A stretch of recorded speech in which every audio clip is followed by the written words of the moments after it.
200,000 birds under one roof. A guaranteed buyer locked in before a single chick arrives. No sales team, no marketing budget, no competing for customers. On paper, it looks like the cleanest business model in agriculture. Sign a contract with a major poultry integrator, build the barns, collect a check every 6 weeks like clockwork. Here's the paradox.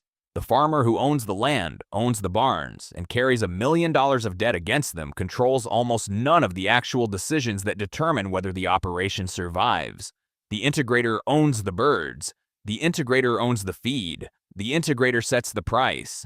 And the farmer, the one person with real capital on the line, is legally closer to a contractor than an owner, in an industry where the company holding all the leverage isn't even required to guarantee you a single flock next year. So how does an industry that promises steady, guaranteed income manage to bankrupt so many of the people who sign up for it? Let's break down the buy-in. Bootstrapped tier.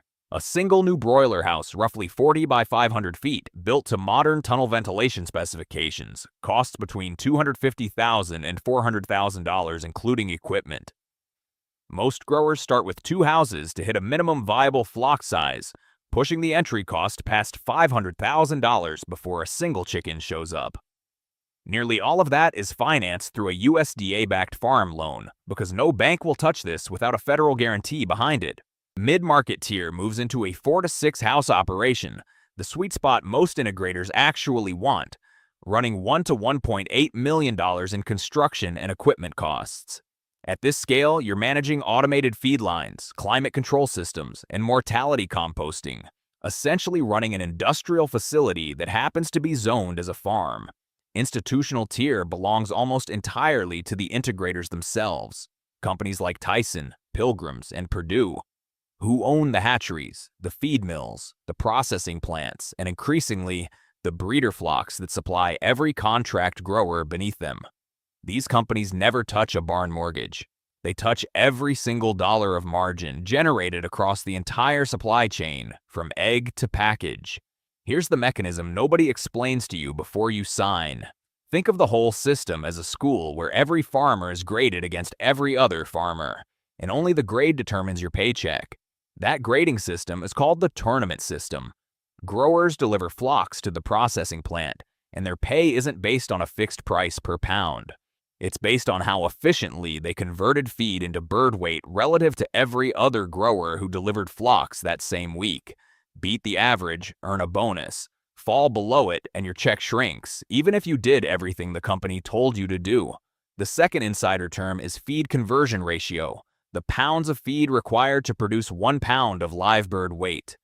This single number, more than any other factor, determines whether a grower profits or loses money in a given cycle. But here's what breaks the logic entirely. The integrator supplies the feed, controls the feed formula, and decides which growers receive which batches of chicks, some genetically stronger than others. The farmer is graded on an outcome they only partially control.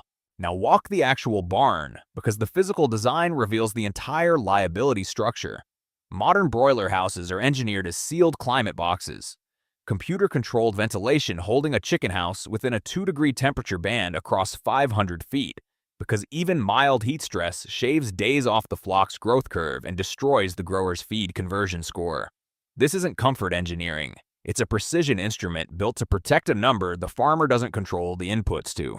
The hidden liability sits underneath the barn floor and inside the equipment itself. Every 4 to 6 years, the integrator requires costly upgrades, new ventilation fans, new feed lines, sometimes entire barn retrofits, and refusal to upgrade can mean losing your contract entirely. These upgrade mandates typically aren't optional suggestions. They're written into the renewal terms, and growers finance them the same way they finance the original barns, adding new debt onto a structure that's already carrying the first loan.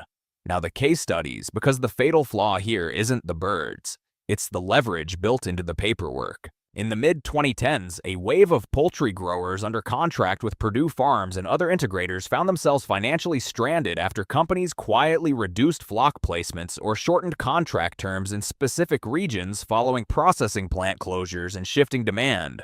Farmers who had taken out 20-year loans against barns built to contract specifications suddenly had no birds to place in them, and no other integrator operating nearby willing to use barns designed to one company's exact equipment standards. The debt remained. The guaranteed income did not. A separate and more structural failure hit smaller contract growers across the Delmarva and southern poultry belts through the 2010s, when consolidation among integrators shrank the number of companies offering contracts in a given region down to one or two. With no competing integrator nearby, growers lost all negotiating leverage over contract terms, tournament scoring disputes, and renewal conditions. Farmers weren't failing because they raised bad chickens. They were failing because the market structure left them with exactly one buyer and zero alternatives the moment that relationships soured. So here's the balance sheet.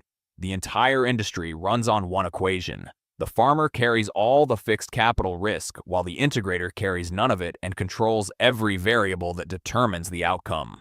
Realistic net margins for a mid-market contract grower sit between -5 and +15%, depending entirely on tournament placement in any given cycle, while the integrators sitting above them post consistent operating margins in the 8 to 12% range across their entire vertically integrated business, insulated from the volatility they've pushed down onto every farmer beneath them.